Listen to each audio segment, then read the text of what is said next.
Want to know how to make indie rock like Steve Lacy? It's actually a lot simpler than you think. In this video, I'll prove it to you by showing you 5 things he does that generates him over 30 million monthly listeners. First, let me show you the one thing he does that makes his track so unique, which can be broken down to 3 principles. The first principle is starting your chord progressions on the 4 chord and ending it on the 2 chord. If we are writing a track in C major, that would mean we would start a progression on F major and ending it on D minor. Songs that Steve Lacy has released that start on the 4 chord are Bad Habit, You, Give You the World, Helmet, I Think I Should, See You Girl. Songs that end on the 2nd chord are Inside, In Lust We Trust, and Bad Habit. And there's probably more. With the first principle out of the way, the next thing we want to look at are chord extensions. Think of a basic chord with a house with only 1 floor. Chord extensions are like adding extra floors to that house. A 7th chord would add 1 floor, a 9th chord would add 2 floors, 11th, 3, 13th chord would add 4 floors, for example. Just as adding floors to a house gives you more space and options, adding extensions to a chord gives you more notes and harmonic possibility.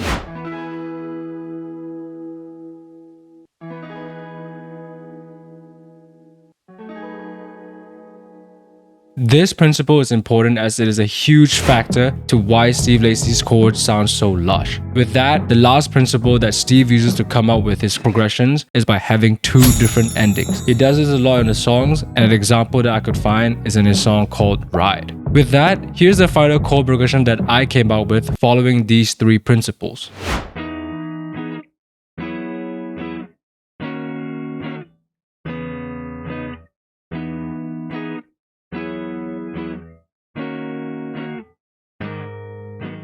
You now know how to come up with a Steve Lacy chord progression, but it won't do you any good without his guitar tone. And it comes down to 2 main principles. If you notice, Steve Lacy primarily uses this guitar called the Fender Stratocaster. Look, I'm not telling you to fork out thousands of dollars just to buy a guitar, but having one will definitely get you closer to getting his guitar tone. You can still use other types of guitars, but they might sound a little different, which is okay. Alternatively, if you don't have a guitar, you can use a plugin called SC by Ample, as it is an emulation of a Strat guitar. The next thing is using chorus and phaser. It's crucial to add these effects as it turns a clean guitar sound like this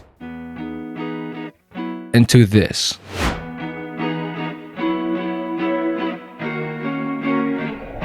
By the way, I have a Steve Lacy rack for you, and the best part is that it only uses Ableton stock effects. If you're interested, the link's in the description. Now that you're done with the guitar section of the track, you still aren't close to being finished, as another thing that Steve Lacy is known for are his driving bass lines. With this, I'll give you 2 simple principles to follow. The first is that you want to keep it simple and actually just follow the bass line of your chord progression. So using my chord progression example, it would be like this.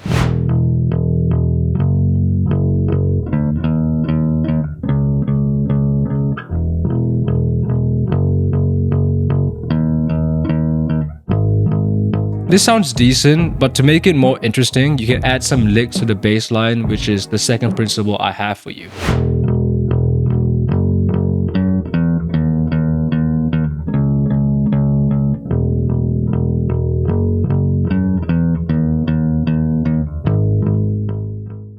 Again, a real bass guitar would be nice. I don't even have a Fender one myself. You can also use bass guitar plugins. I recommend Ample's bass guitar plugin or Moto Bass 2. These 2 are really good. They sound quite realistic, and for simple bass lines, if I'm feeling really lazy, I normally opt for these. Here's how my bass line sounds like with the guitar playing.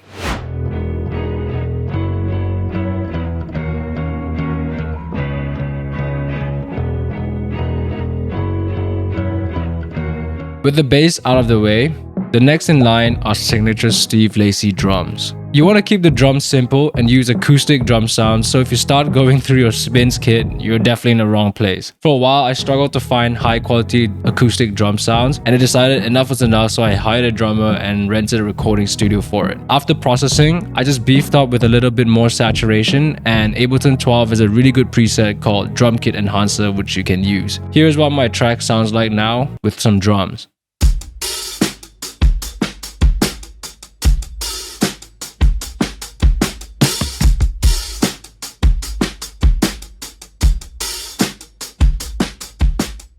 These live acoustic drum sounds are actually going to be from my latest unreleased drum kit. So if you're interested in that, you can sign up to my mailing list and you'll be the first to know when it goes live. Alternatively, you can also sample drum breaks from soul, funk, and even anime. Shout out to Drew Grit as he mentioned this in his video. Go check out his video if you like after this. Finally, we have synths and pads. I left this last because this is not really a necessity for a Steve Lacy song, but he does use synths in some of his tracks to layer his chords or for counter melodies. You don't need to overthink this. Follow the original chords from your guitar. These are the synths from Analog Lab 5 that I picked to layer under the progression that I made earlier.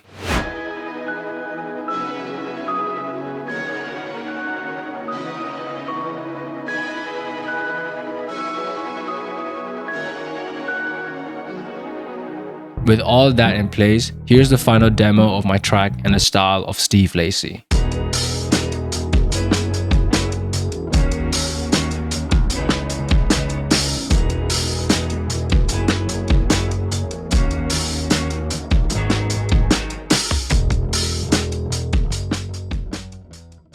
That's it for the video. I hope you found these concepts useful and are able to implement it into your own production. Be patient in your journey as Steve Lacy has been making music since 2013 and nothing can substitute getting your reps in and doing the work. It's never an overnight success. Now, another artist who also equally makes beautiful indie music is King Krul, and he uses different techniques to achieve a sound. So what I've done is I put together more lessons that we can learn from in this video right here. I'll see you there.